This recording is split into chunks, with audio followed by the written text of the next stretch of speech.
তাকে এমন ভাবে মারধর করা হয়েছে, কোনো মানুষ দেখলে এটাকে সহ্য করতে পারবে না। এই যে অত্যাচার করছে আজকে 1 মাস ধরে আমি চোখের পানি ফেলাইতেছি।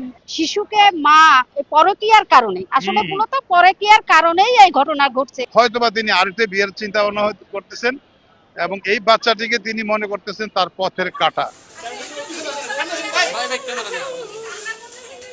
আজকের যে মামলাটি, সেই মামলাটি হচ্ছে একজন মহিলার চারিত্রিক স্খলন, নৈতিক স্খলন এবং নিষ্ঠুরতার একটা চরম একটা উদাহরণ সম্পর্কিত এই মামলাটি।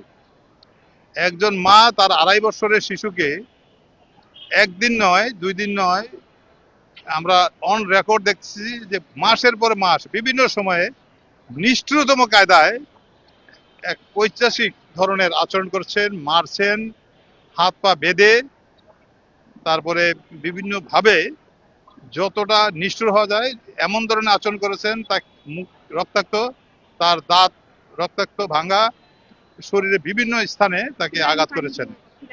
এই যে অত্যাচার করছে আজকে 1 মাস ধরে আমি চোখের পানি ফেলাইতেছি। তারপর আমার নাতির আমি আজকে পাইলাম। আমি অনেক খুশি, অনেক খুশি, অনেক খুশি। আমি হাজার হাজার কুটের মানুষ আবার রাস্তাঘাটে যারে পাই তারে বলছে আমার দোয়া করবো আমার নাতি যেন আজকে আমি পাই। আমি সবাইরে বলছি, ভাত খাইতে গেছে হোটেলে